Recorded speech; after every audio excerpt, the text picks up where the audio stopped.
Hello दोस्तों, स्वागत है आपका मेरे यूट्यूब चैनल मोस्ट आएंगे इन्फॉर्मेशन में। आज मैं एक नई इन्फॉर्मेशन लेके आया हूं जो कि आरपीएफ कांस्टेबल एंड एसआई की जो नई वैकेंसी आने वाली है उसके बारे में आपको बताने वाला हूं कि आपकी जो कितनी वैकेंसी आ रही है और कब आ रही है और क्या सिलेबस है, क्या रनिंग है, ये सभी आपको फुल डिटेल देने के लिए आया हूँ।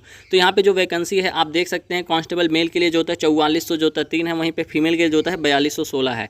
और जो होता है एसआई की जो वैकेंसी आएगी सब इंस्पेक्टर मेल के लिए जो होता है वो आएगी 819 और जो होता है फीमेल के लिए जो होता है 301 वैकेंसी आएगी। टोटल जो वैकेंसी आपको दिखाई पड़ रही है 9739 वैकेंसी है। वहीं पे अगर हम वैकेंसी की डिटेल देखें तो कुछ इस प्रकार से है। तो यहाँ पे जो होता है वैकेंसियाँ जो होता है बांटी गई हैं, एसआर एसडब्ल्यूआर ये सभी रीजन में जो होता है बांटी गई हैं, आप सभी देख लेंगे। उसके बाद जो होता है अगर हम देखें तो एसआई की जो वैकेंसी है ये भी जोनों वाइज में बांटा गया है, तो ये भी आप देख लेंगे। उसके बाद अगर हम देखें तो एप्लीकेशन फीस जो होता है आपकी रखी जाती है शायद 500 रुपये रखी जाती है, 500 रुपये फीस रखी जाती है। General OBC category same amount जो होता है के लिए रहेगी, और जो तो ओबीसी के लिए जो होता है एससी एसटी और फीमेल एक सर्विसमैन के लिए जो होता है फीस रहेगी वो 250 रुपये रहेगी। वहीं पे अगर हम देखें आरपीएफ जो होता है रिक्वायरमेंट एग्जाम जो होता है पैटर्न क्या होगा, सबसे पहले आपका देखिए यहाँ पे सीबीटी होगा, फिर पीईटी होगा, फिर पीएमटी होगा, फिर डॉक्यूमेंट वेरिफिकेशन होगा।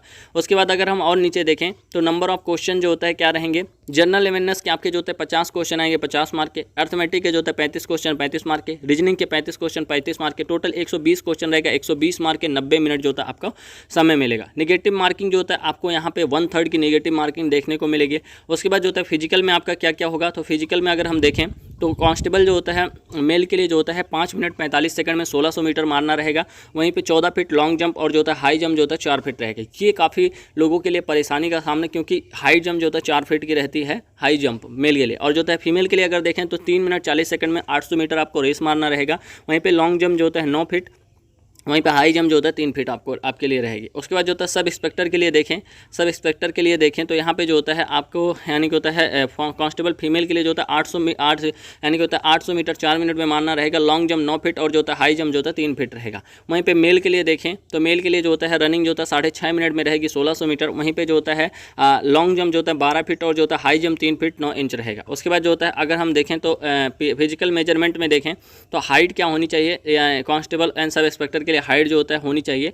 यूआर ओबीसी के लिए जो होता है 165 सेंटीमीटर मेल के लिए, और फीमेल के लिए 157 सेंटीमीटर। चेस्ट जो होता है मेल के लिए 80 और फुलाने पे जो होता है 85 होना चाहिए। एससी एसटी के लिए जो होता है हाइट 160 सेंटीमीटर और जो होता है फीमेल के लिए 152 सेंटीमीटर। उसके बाद जो होता है अगर हम देखें तो 76.2 ये चेस्ट होना चाहिए नॉर्मल मेल का, और जो होता है फुलाने पे 81.2 होना चाहिए। अब यहाँ पे जो होता है गोरखा यानी कि होता है गोरखा जो होता है मराठा डोगरा या कुमाऊँ वाले जो होता है 163 सेंटीमीटर हाइट मेल की, 155 जो होता है फीमेल की, और जो होता है चेस्ट जो होता है 80 नॉर्मल, फुलाने पे जो होता है 85 आपकी होनी चाहिए। फिर आपका डॉक्यूमेंट वेरिफिकेशन होगा।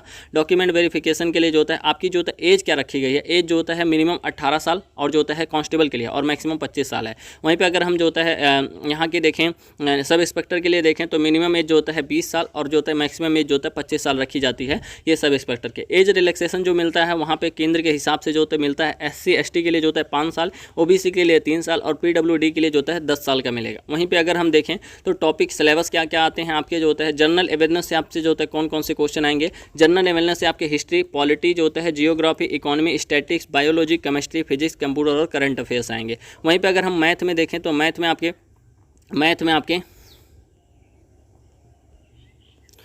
में आपके जो होता है नंबर सिस्टम, परसेंटेज, रेशियो हो गया, एवरेज हो गया, सिंपल इंटरेस्ट, एसआई हो गया, प्रॉफिट लॉस हो गया, मेंसुरेशन, टाइम एंड डिस्टेंस हो जाएगा। उसके बाद जो होता है अगर हम रीजनिंग का देखें तो रीजनिंग में जो होता है एनालॉजी हो गया, वो ऑड आउट हो जाएगा, सीरीज हो गया, स्टेटमेंट कंक्लूजन हो जाएगा, डायरेक्शन हो जाएगा, coding decoding, mathematical operation, matrix हो जाएगा। उसके बाद जो होता है ब्लड रिलेशन हो जाएगा, नॉन वर्बल हो जाएगा, मिसिंग टर्म हो जाएगा, ये सभी आपके देखने को मिलेंगे। उसके बाद जो होता है आपका जो जब फॉर्म आप भर देंगे तो आपका एडमिट कार्ड रिलीज होगा सीबीटी के लिए, फिर आप सीबीटी देंगे। उसके बाद जो होता है ये सभी आपके डाउट थे। अब देख लेते हैं कि जो होता है फॉर्म कब तक आएगा, फॉर्म आपके कब तक आएंगे। तो चलिए हम फॉर्म के बारे में देख लेते हैं।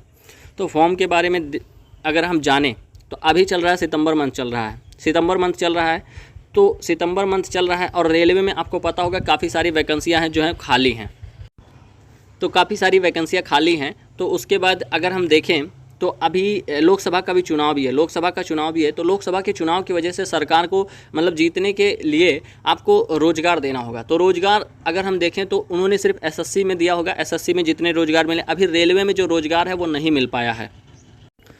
तो रेलवे का रोजगार देने के लिए इनको रेलवे में भी रोजगार देना होगा, जैसे रेलवे की हो गई, ग्रुप डी की, ग्रुप सी की, और वहीं पे अगर हम देखें तो कांस्टेबल और एसआई की होगी। तो कांस्टेबल एसआई की बहुत दिन से चर्चा चल रही है, तो शायद अब आ सकती है। तो वैकेंसी अगर हम देखें तो मुझे लगता है समथिंग नवंबर मंथ में आपकी वैकेंसी जो होता है आ सकती है, नवंबर मंथ में आपकी वैकेंसी आ सकती है। और उसके बाद जो होता है आपका एग्जाम समथिंग फरवरी में हो सकता है। तो फरवरी में हो सकता है, तो आप फाइनली जो है वो तैयार रहिए, कभी भी वैकेंसी आ सकती है। अगर आप तैयार नहीं रहेंगे तो आप मतलब इसको एग्ज़ाम को बढ़िया से दे नहीं पाएंगे। तो इसीलिए ये वीडियो बनाने का एक अच्छा उद्देश्य था कि आप अच्छे से तैयार रहिए और अच्छे से इस वैकेंसी को जो होता है क्लियर करिएगा। सो ये एक वीडियो थी जो कि मुझे लगा कि आपको देनी चाहिए। सो आई होप कि वीडियो आपको अच्छी लगी होगी। अगर वीडियो अच्छी लगे तो वीडियो लाइक करना, शेयर करना, सब्सक्राइब करना। मिलते हैं नेक्स्ट वीडियो में। धन्यवाद, नमस्कार, जय हिंद।